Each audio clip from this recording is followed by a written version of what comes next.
আমার দুটি Facebook page আছে, তার ভিতরে একটি ফেসবুক পেজ আমি ডিলিট করে দেবো। তো কি করে ডিলিট করব এই ভিডিওর দ্বারা আপনাদেরকে বুঝাবো। তো ভিডিওটি কেউ স্কিপ করে দেখবেন না, সঙ্গে থাকবেন। বলো রাধে রাধে।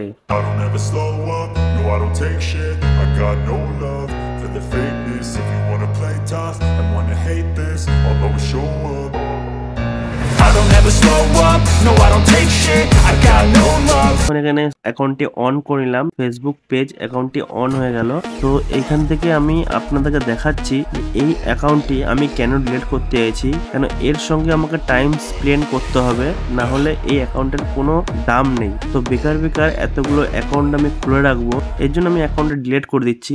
সেরকমই সেম আমার মতন প্রবলেম হয়ে থাকে আপনাদেরও, তো আপনারাও একটি অ্যাকাউন্ট ডিলিট করে দিতে পারেন। তো কি করে ডিলিট করবেন, তো সেটি আজকে আমি আপনাদেরকে পুরো লাইভ দেখাবো। ফেসবুক পেজ অ্যাকাউন্টটি কি করে ডিলিট করতে হয়। তো আমি কি করব, আমার এই অ্যাকাউন্টটিকে কি করে ডিলিট করব, তো আপনাদের সামনে দেখাচ্ছি। বন্ধুরা কেউ ভিডিওটি স্কিপ করে দেখবেন না, তাহলে আমি একদম বুঝতে পারবো না। আর যারা আমার চ্যানেল নতুন তারা আমার চ্যানেলকে সাবস্ক্রাইব এন্ড লাইক করে দেবেন। আমি স্ক্রল করে সবার উপরে ফন্টে চলে যাচ্ছি। তো কোনার দিকে দেখুন যে 3 ডটের যে অপশনটি আছে, সেখানে আমি হাত দিলাম, হাত দিয়ে আমি নিচের দিকে চলে যাব।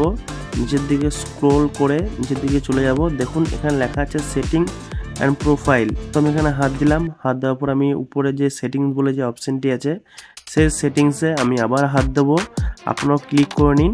তো আসার পর এরকম একটা ইন্টারফেস আসবে। তো আপনার স্ক্রল করে করে নিচের দিকে আসবেন, যেরকম আমি যাচ্ছি। তো স্ক্রল করে আস্তে আস্তে নিচের দিকে আসবেন। আমি যে অপশন দেখাবো সেই অপশনে আপনারা কিন্তু ঢুকবেন, তাছাড়া কোনো অপশনে ঢুকবেন না। নিচের দিকে স্ক্রল করে আপনাদেরকে আসতে হবে, যে অপশনটি আপনাকে খুঁজতে হবে তাতে আপনার ফেসবুক পেজ ডিলিট হয়। তো সেই অপশনটিকে আমি আপনাদের দেখাবো। দেখুন বন্ধুরা, অপশনটি চলে এসছে অ্যাসেস এন্ড কন্ট্রোল। এই অপশনটির ভিতরে আপনাকে ঢুকতে হবে। দেখুন ঢোকার পর এরকম একটা ইন্টারফেস আসবে, আর এখানে আপনার ফেসবুক পেজ ডিলিট করতে হবে। তো তার জন্য আপনাকে সবার নিচে যে delete page, this is permanent, মানে পুরোপুরি ডিলিট হয়ে যাবে, কোনোদিনও আর এই পেজটি ওপেন করতে পারবেন না বা আর পাবেন না, পার্মানেন্ট ডিলিট হয়ে যাবে। তো আপনাকে নিচের অপশনে ক্লিক করতে হবে যাতে আপনার এই পেজটি ডিলিট হয়ে যায় পুরোপুরি। তো নিচে কন্টিনিউ করে দিলাম। কন্টিনিউ করার পর এরকম একটা ইন্টারফেস আসবে। তো এরকম একটি নতুন ইন্টারফেস আপনার মোবাইলের স্ক্রিনে চলে আসবে। তো এখানে আপনাদের কি বলতে চাইছে, before your delete will may be able to help. তো এখানে বলতে চাইছে ফেসবুক যে পেজটি আপনি ডিলিট করছেন, তো কিসের জন্য ফেসবুক পেজটি ডিলিট করছেন, টেল মি। তো এখানে বলতে চাইছে I spend too much time on Facebook. তো আপনি কি টাইম দিতে পারছেন না ফেসবুককে, বা আই হ্যাভ এ প্রোফাইল কনসেম। এখানে আরো অনেক অনেক অপশন আছে, যার ভিতরে this page is hack, I don't find this page useful. আমি এই অপশনটি চুজ করলাম। চুজ করার পর এরকম একটা ইন্টারফেস চলে আসলো। তো আমি কন্টিনিউ করে দেবো। তো আপনারাও সেম কন্টিনিউ করে দেবেন। তো get mode out for Facebook.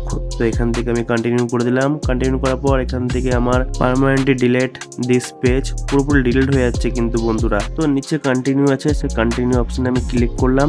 এখানে আপনার ফেসবুকের পাসওয়ার্ড দিলে আপনার ফেসবুক পেজ পুরোপুরি পার্মানেন্টলি ডিলিট হয়ে যাবে বন্ধুরা। শুধু একটি পেজ, যে পেজটি আপনার লাগবে না সেই পেজটি ডিলিট হবে। তো এরকম নিত্য নতুন ভিডিওর জন্য আমার চ্যানেলকে লাইক আর সাবস্ক্রাইব করে দেবেন। জয় হিন্দ, জয় ভারত, রাধে রাধে। যদি ভিডিওটি ভালো লাগে থাকে তো অবশ্যই লাইক দেবেন। Problem two comment.